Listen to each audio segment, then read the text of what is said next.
Assalamualaikum warahmatullahi wabarakatuh. Alhamdulillahi rabbil alamin.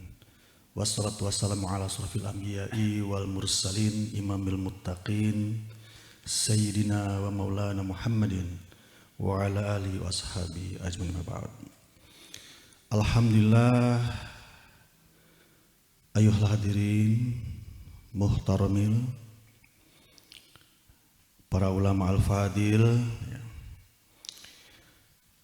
sesungguhnya entitas yang dibangun oleh kaum Zionis Yahudi dan mereka menyebutnya sebagai negara Israel itu sesungguhnya adalah dibangun di atas mitos belaka, dongeng yang tidak jelas sumbernya dan tidak bisa dipertanggungjawabkan kebenarannya, dan tak lain hanyalah sekedar sebagai cerita pengantar tidur anak saja. Di atas pondasi seperti itulah mereka membangun negaranya, di atas pondasi yang semuanya hanyalah mitos belaka.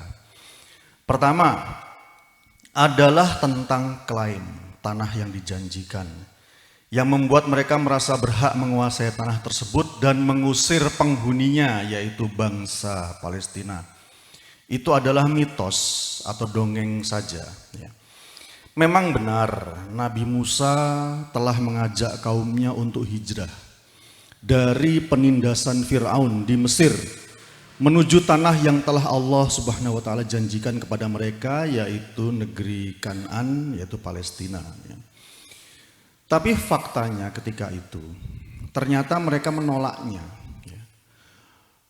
Bani Israel ketika itu menolaknya, kaumnya Nabi Musa ketika itu menolaknya, yang mana itu telah membuat Allah Subhanahu wa Ta'ala menghukum mereka dengan menjadikan mereka tersesat berputar-putar di lembah Tih di pedalaman Sinai tanpa bisa keluar darinya selama 40 tahun. Jadi janji Allah tersebut hanya diberikan kepada kaumnya Nabi Musa saja, yaitu Bani Israel di masa beliau tersebut, bukan kepada seluruh Bani Israel di seluruh zaman. Dan faktanya mereka ketika itu telah menolaknya, dan karena itulah mereka ketika itu dihukum oleh Allah akibat penolakannya. Lagi pula, untuk memperkuat mitos ini, mereka-mereka yang saat ini tinggal dan menjajah di Palestina saat ini, mereka itu bukan Yahudi Bani Israel. Mereka itu adalah Yahudi Askenazi, bukan Yahudi Sephardi, bukan pula Yahudi Mizrahi dan yang lain-lain. Yahudi Sephardi itu adalah, tadi sudah dijelaskan, kaum Yahudi yang mengalami diaspora. Kalau Sephardi itu mereka diaspora kemudian tinggal di wilayah sekitar Spanyol. Itu Yahudi Bani Israel yang mengalami diaspora dan tinggal di wilayah sekitar Spanyol. Dan kemudian ada lagi Yahudi Mizrahi, itu juga Bani Israel, yang kemudian mereka mengalami diaspora dan tinggal di timur, Timur Tengah, jadi mungkin daerah-daerah Asia. Mereka bukan itu, mereka adalah Yahudi Askenazi, yang nenek moyang mereka itu adalah bangsa Khazar, yang memeluk agama Yahudi. Jadi mereka bukan Yahudi keturunan, bukan Yahudi Bani Israel, mereka adalah nenek moyang adalah bangsa Khazar, yang memeluk agama Yahudi. Di mana bangsa Khazar ini? Bangsa Khazar ini ada dulu itu di wilayah antara Laut Hitam dan Laut Kaspia. Mereka masuk Yahudi, memeluk Yahudi itu ceritanya mau cari aman. Memang sejak dulu mereka bangsa pengecut, Khazar ini.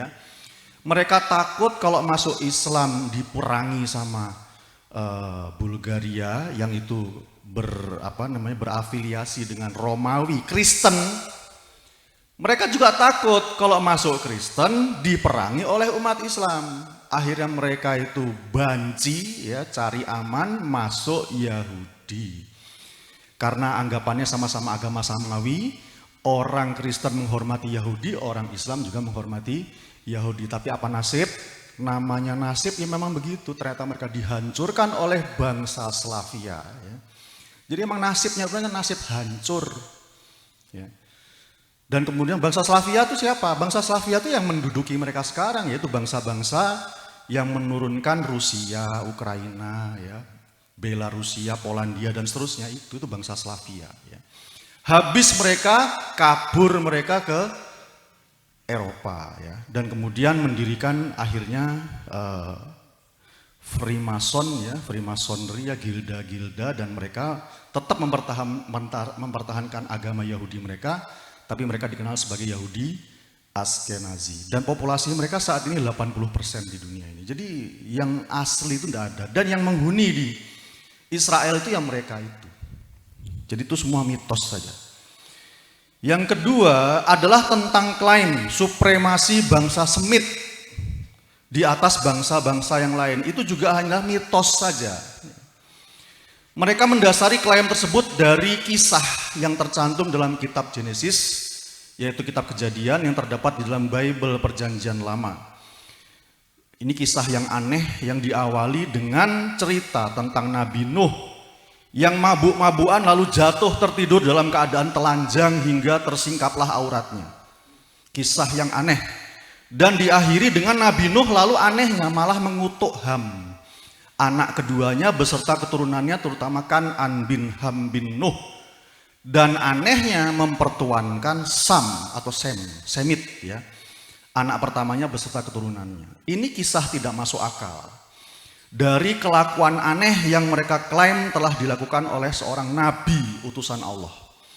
Ini pastilah adalah cerita bualan karangan mereka sendiri, sebagaimana firman Allah Subhanahu wa taala dalam Quran surat Al-Baqarah ayat 29, A'udzubillahi Fawailul lilladina yaktubunal kitaba biaidihim thumma yaquluna hadza min indillah. Maka celakalah orang-orang yang menulis kitab dengan tangan-tangan mereka sendiri, kemudian mereka mengatakan ini dari Allah. Mitos. Yang ketiga adalah tentang hebatnya negara Israel dan militernya yang dikatakan sebagai militer terkuat di dunia. Itu pun hanyalah mitos saja yang dipropagandakan oleh media-media barat dan antek-anteknya ke seluruh dunia. Padahal masih tetap tegak berdirinya negara kaum pengecut tersebut bukanlah karena kuatnya mereka itu, melainkan karena pengkhianatan yang dilakukan oleh para penguasa boneka di negeri-negeri muslim yang ada di sekitarnya. Hamas telah menghancurkan mitos itu, namun yang akan menghancurkan entitasnya adalah khilafah takbir. Demikian pula dengan kehebatan, dengan propaganda kehebatan dan kekuatan negara pendukung negara Yahudi tersebut, yaitu Amerika. Perang yang terjadi antara Rusia dengan Ukraina telah menunjukkan bahwa Amerika dan NATO itu sebenarnya tidak hebat-hebat amat. Pun juga tentang demokrasi. Demokrasi yang dipropagandakan sebagai sistem terbaik itu juga hanyalah mitos belaka. Dan mitos-mitos itu semuanya akan hancur dengan tegaknya khilafah yang akan kembali menerapkan Islam secara kafah. Takbir. Demikian yang bisa saya sampaikan. Assalamualaikum warahmatullahi wabarakatuh.